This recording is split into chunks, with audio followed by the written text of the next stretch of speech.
You did it. You spent 4 hours pacing the showroom floor, negotiating with the salesperson, and rejecting their lowball trade-in offers. You finally got them down to a price you can live with on the car of your dreams. The salesperson smiles, shakes your hand, and says, "All right, now we just have to send you back to the finance office to sign the paperwork." You walk in, take a deep breath, and let your guard down. You think the battle is won.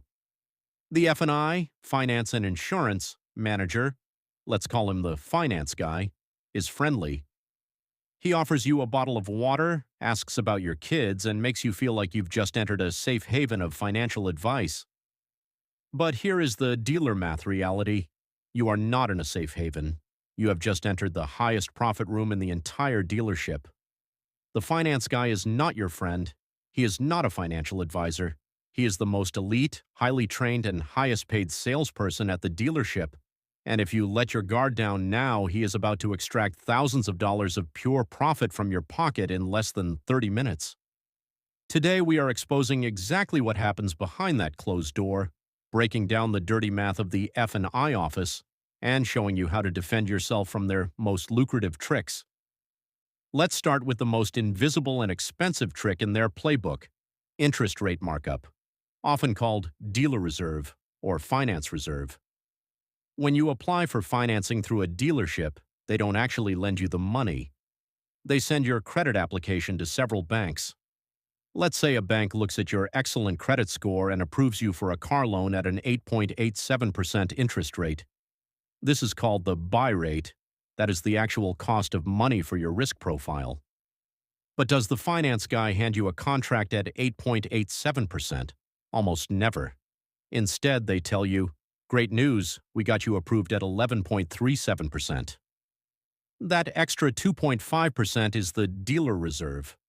The bank allows the dealer to mark up the rate and keep the difference as a kickback. Let's look at the math on this. In 2026, car prices are exceptionally high, with an average new car price hitting about $45,800. Let's say you are financing a $46,869 loan over 72 months. At the bank's approved buy rate of 8.87%, your monthly payment would be $841.22, and your total interest paid over 72 months would be $13,698.84. But at the marked-up contract rate of 11.37%, your monthly payment climbs to $901.30. Your total interest paid balloons to $18,024.60. That 2.5% rate markup cost you an extra $60 a month, which doesn't sound like much. But over the life of the loan, it adds up to an extra $4,325.76. And guess who gets that money? The bank pays a massive portion of that $4,325.76 straight to the dealer as a kickback. You just handed the dealership over $4,000 in pure profit on a rate you didn't even have to pay. The next weapon of choice is menu selling and product packing. This is where they pitch you extended warranties, gap insurance, credit life insurance, key replacement, paint protection, and tire/wheel packages. The F&I manager is trained to use fear. They will say, "Modern cars are basically computers on wheels. If the head unit goes out, it's a $3,500 repair. For just $12 more a month, you can have complete peace of mind with our Platinum Extended Warranty." Notice how they frame it. Just $12 a month. Let's break down the actual math. In 2026, the average monthly finance payment has risen to a staggering $806, up $125 since 2022, with nearly 20% of buyers paying over $1,000 a month. To keep your payments from looking even more insane, the dealer stretches your term. If you roll a $2,500 extended warranty into an 84-month loan at 8.5% interest, that warranty is not just $12 a month. It adds $39.51 to your monthly payment. Over 84 months, that $2,500 warranty actually costs you $3,318.84 in total payments. Furthermore, the dealer didn't pay $2,500 for that warranty. Their cost for that third-party warranty is usually around $800. They marked it up by over 200% to sell it to you, and then you paid interest on that markup for 7 years. The same goes for gap insurance. The dealer will sell it to you for $900 when their cost is $150, and you could buy it from your own auto insurance provider for $3 a month. This brings us to the macro trap of the 2026 car market, the 84-month loan. With average payments hitting $806 a month, dealerships are desperate to make expensive cars fit your monthly budget. Their solution? Let's just stretch the term out to 84 months, 7 years, or even 96 months. But stretching the term is a massive trap. Cars depreciate rapidly.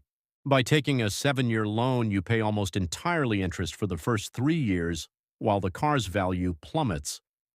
The latest 2026 market data shows that a record 30.4% of car buyers trading in their vehicles are underwater, meaning they owe more on their current car loan than the car is actually worth. The average negative equity is over $6,000. When you walk into the F&I office with a trade-in that is $6,000 underwater, the finance guy has a magic trick. He says, "Don't worry, we'll roll that negative equity into your new loan." Now you are financing a $45,800 car plus $6,000 of old debt. You are taking out a $51,800 loan on a $45,800 asset, stretched over 84 months. You are starting off deeply underwater, paying high interest on dead debt, and guaranteeing that your next trade-in will be even more disastrous. So, how do you defend yourself? You don't have to avoid the F&I office, but you must walk in with a shield. Here are the 3 non-negotiable rules of dealer math. 1. Get pre-approved. First, go to a local credit union or bank and get a pre-approval sheet. This sets your benchmark. If the credit union offers you 6.5% and the dealer offers you 8.5%, you can say, "Beat 6.5% or I'm using my own bank." This completely eliminates the rate markup trick. 2. Demand to see the buy rate sheet. Ask the finance guy directly, "Show me the bank's approval sheet. I want to see the buy rate." They are legally allowed to mark it up, but if you show them you know what a buy rate is, they will often drop the markup to earn your business. 3. Just say no to F&I products. Decline the paint protection, key replacement, and fabric protection. If you absolutely want an extended warranty or gap insurance, do not buy them at the dealer's package pricing. Shop around online or through your insurer where they cost 60% to 80% less. 4. Negotiate the OTD price, not the payment. Never let them focus on how much you want to pay a month. Focus entirely on the out-the-door OTD price and the APR. The finance guy is highly trained to take your money, but when you know the math, you hold all the cards. If you want more dealer math breakdowns to save thousands on your next purchase, make sure to hit that subscribe button, drop a comment with your F&I horror stories, and check out our weekly newsletter in the description below. We'll see you in the next one.